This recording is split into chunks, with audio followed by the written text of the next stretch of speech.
வஞ்சரம் குழம்புக்கு வந்து 1 kg வாங்கி வச்சுருக்கோங்க. நல்லா இந்த மாதிரி ஃபிஷ்மேன் கிட்ட சொல்லி நீங்கள் இந்த மாதிரி கட் பண்ணி வச்சுட்டோன்னா பாருங்கள், முள்ளே இல்லை, அப்படியே நல்லா குழந்தைங்க சாப்பிட்றதுக்கு நல்லாயிருக்கும்.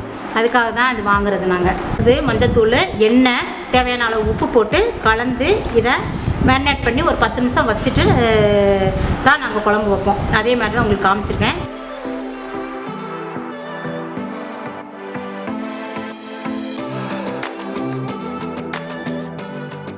பேன் சூடாயிடுச்சு.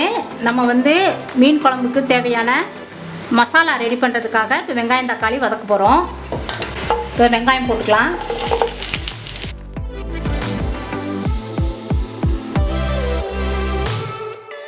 தக்காளி போட்டுக்கலாம். தேங்காய் போட்டுக்கலாங்க. ஃபஸ்ட்டு தேங்காயை போட்டு நல்லா கிரைண்ட் பண்ணிவிட்டு வெங்காயம் தக்காளியை அடுத்து போட்டு நல்லா கிரைண்ட் பண்ணி இந்த பாருங்கள் நைஸாக கொஞ்சம் அரைச்சிக்கிறணும். இந்த பேஸ்ட்டை இதில் கொட்டிக்கிறேன்.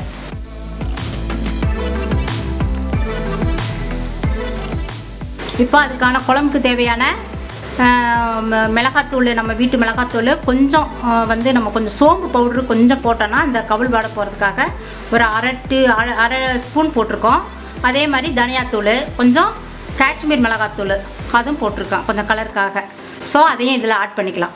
புளி கரைச்சி வச்சுருக்கேன், அதையும் இதில் ஊற்றி சேர்த்துக்கலாம். குழம்பு எவ்வளோ திக்னஸ், மெம்பர்ஸ் எவ்வளோ பேர் இருக்காங்களோ அதுக்கேற்ற மாதிரி நம்ம குழம்பு ஆட் பண்ணி வச்சுக்கணும். தண்ணியும் கொஞ்சம் புளி தண்ணியும் கொஞ்சம் ஆட் பண்ணுறேன். இதிலையே உப்பு எல்லாம் எப்படி இருக்குது, காரம்லாம் எப்படி இருக்குதுன்னு எல்லாம் கலக்கி வச்சுக்கிறணும். அப்புறம் நம்ம தாளிச்சிக்கலாம். காரம் பத்தலைனாலும் இதிலே பார்த்து போட்டுக்கலாம். மீன் குழம்பு தாளிக்கிறதுக்கு பேன் வச்சாச்சு. நல்லா இந்த மாதிரி கடாயி. நீங்கள் வந்து ஆயில் வந்து பெரும்பாலும் நல்லெண்ணெய் தான் நாங்கள் ஊற்றுறோம். மீன் குழம்புக்கு எப்போயுமே நல்லெண்ணெய் தான். ஸோ புளி விடுறது எல்லா குழம்புகளுக்குமே நம்ம நல்லெண்ணெய் ஊற்றி செஞ்சால் நல்லா டேஸ்ட்டாக இருக்குங்க. நான் ஒரு 3 ஸ்பூன் விட்டுருக்கேன் எண்ணெய். கொஞ்சம் தாராளமாக தான் விடணும். பாருங்கள், இது தாளிக்கிறதுக்கு என்னென்ன எடுத்து வச்சுருக்கேன்னு. வெந்தயம், சின்ன வெங்காயத்தை சின்னதாக நறுக்கி வச்சுருக்க, தாளிக்கிறப்ப அது நல்லா வாசனையாக இருக்குன்றதுக்காக அது நறுக்கி வச்சுருக்கேன். ஒரே ஒரு பச்சை மிளகா, ஃபஸ்ட்டு பூண்டு, அப்புறம் கொஞ்சம் அளவு கருவேப்பிலை, பச்சை கருவேப்பிலை. இது போட்டு தாளித்தா நல்லா வாசனை வரும். இப்போ பாருங்கள், முதல்ல வெந்தயம் போட்டுக்கிறேன். பூண்டு நறுக்க வேண்டாம், அப்படியே முழுசாக தான் போடணும். போட்டால் பூண்டு ரொம்ப வாசனை வந்துடுச்சுன்னா பூண்டு குழம்பு மாதிரி ஆகிடும். அதனால் அப்படியே போடணும். இது மாதிரி சின்ன வெங்காயம் நைஸாக நறுக்கி அதுலேயே சேர்த்துக்கலாம். பச்சை மிளகாவும் போட்டுடலாம். நெக்ஸ்ட்டு கருவேப்பிலையும் போட்டுருவோம். அதை ரெடி பண்ணி வச்சுட்டா தாளிக்கிறது ரொம்ப ஈஸி. பாருங்க, நல்லா வதங்கட்டும்.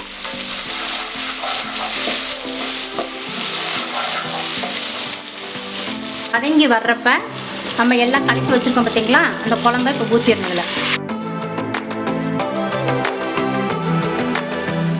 இது நல்லா ஒரு 7 நிமிஷம் கொதிக்கணுங்க. கொதிஞ்ச பிற்பாடு தான் நம்ம மீன் போடணும். 7 நிமிஷம் ஆயிடுச்சுங்க. பாருங்கள், லிஃப்ட்டை எடுத்து பார்ப்போம். இந்த ஃபஸ்ட்டு 7 நிமிஷம் இது பண்ணுறப்ப குழம்புக்கு மூடி வச்சு கொதிக்க வைக்கலாம். மீனை போட்டு ஆரம்பிச்சிட்டிங்கன்னா மூட வேண்டாம். மீன் குழம்புக்கு மூடக்கூடாது. இப்போ நம்ம மசால் போட்டு மேரினேட் பண்ண மீனை எல்லாத்தையும் போட்டுக்கலாம் உள்ள.